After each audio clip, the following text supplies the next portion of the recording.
So to be honest, this isn't the first video that I wanted to make for this year. I took my time, of course, but considering that today we just got the official announcement of the Nintendo Switch 2, I really wanted to share my thoughts because even though we knew pretty much everything there is to know about that console from the rumors that were going on, especially in the past week, those rumors were pretty much confirmed, so if you already heard about them, then you're all caught up.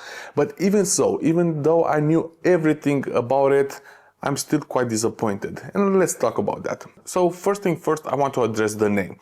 Now, it's not something that I'm disappointed in, just a curiosity because it's the first time in history, I do believe, that Nintendo is bringing a second iteration, so a 2 in the name of a console. So far we had the Lite or a Super in front, so this is basically the first time that we get a 2 in the name of a Nintendo console. But enough about the name.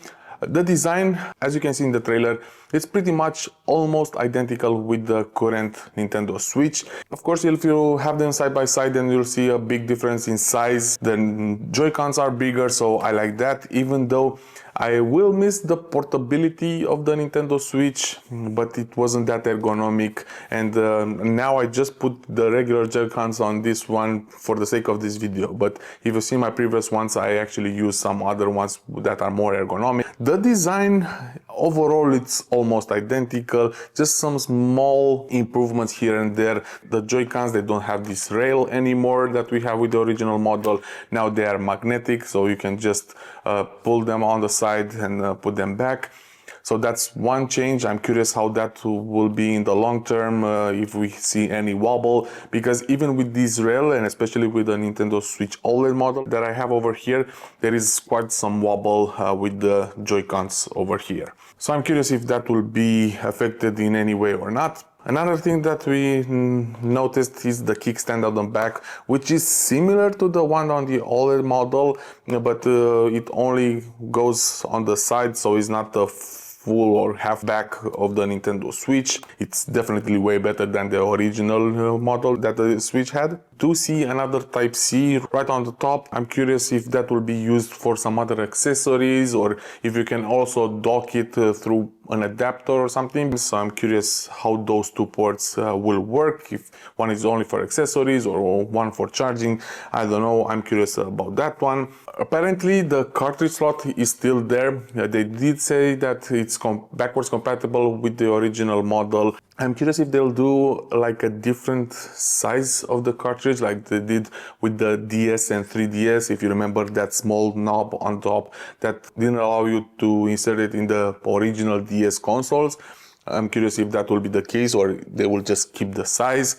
We don't have any information about that. We don't have any information about the cartridge case. I did mention the Joy-Cons that we have those magnetic rails now, where they're not even rails, but they also showed in the trailer a lot of movement when it comes to the joystick. I'm not sure if they actually wanted to show us something with that, or maybe they introduced halo effects to the joysticks, because these ones are prone to break after a while. So this was quite a big issue with the Nintendo Switch, so maybe they went with the halo effect now, so those ones will not break anytime soon, or if ever. The buttons are actually bigger, again something that I like. I'm curious how the Joy-Cons will work on the side if you want to play games like Mario Kart, because these ones are quite small. You do have those rails that you can attach to have extra room for buttons, and that one is still there because we can see it in the trailer, but I'm not sure how that will work.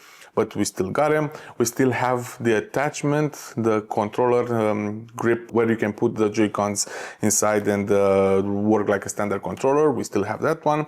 We still have the docking station, which is almost identical with the old one. And we even got the same bezels that we had with the original Nintendo Switch, and actually they're, for me at least, they look even bigger than the original model.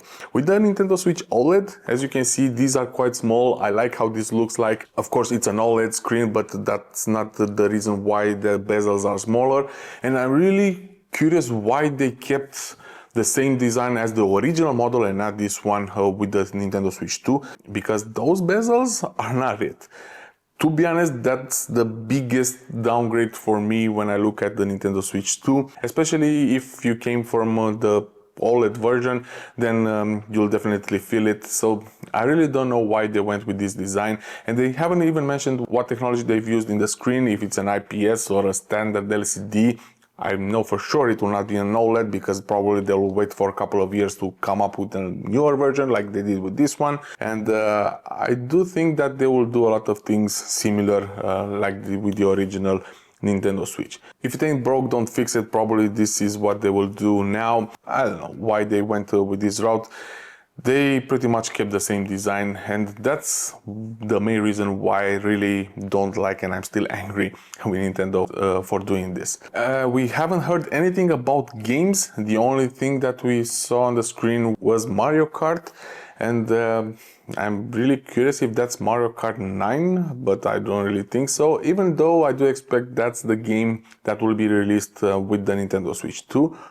Which I'm not happy about, to be honest, because while I do have Mario Kart on this console, I rarely play it. It's just a fun game that I play from time to time with friends and my nephews, but that's about it. I don't play Mario Kart on my own. I know the fan base is huge, but for me, it ain't it. I hoped that we would get a bigger game like Mario Odyssey 2, even though, again, if the rumors are true, we will have an official announcement of another 3D Mario game, and maybe that will be during the Nintendo Direct that will be placed on April 2nd, and because they did mention this in the trailer as well. At first I thought that's the official release date of the Nintendo Switch 2, but apparently not. That's just a Nintendo Direct. Probably they'll say a bunch of different things about the Nintendo Switch 2, also a couple of games, and the announcement date, so that Nintendo Direct will be pretty good. I'm quite skeptical if we will see the Nintendo Switch 2 this year, but probably we will have it by the end of the year, just before holidays, because the sales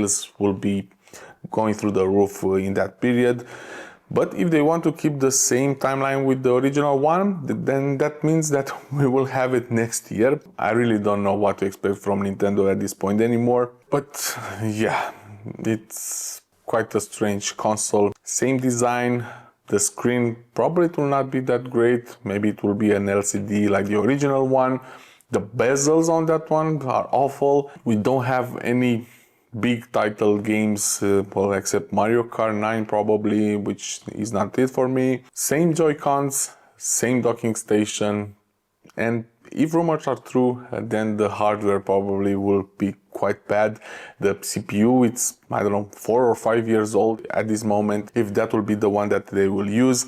But then again, even this console had a pretty old CPU when it was announced, and you see it 7-8 years later that it's still going, not strong, but decent. The first party titles are still looking pretty good on this console. Unfortunately, again, the rumors were true. This is what we have. If you are looking for the Nintendo Switch 2, it's pretty much identical with this one, just a tad bigger. I will be getting it day one, of course, because I have been waiting for so long for another Nintendo console, and I love handheld gaming. I'll buy it also for this channel, of course. I'll play around with it, I'll do my reviews, hands-on and everything, so stick around, consider subscribing, because 2025, and by the way, Happy New Year, because in the end this is my first video of this year, even though I wasn't expecting making it for the Nintendo Switch 2. At least hopefully we'll get our hands on this year, but yeah, I'll make sure to get it day one, and I'll make a couple of videos for you guys. Happy year once again. This is Silviu, this is the Tech Unravel, and for the first time in 2025, I'll see you in the next video.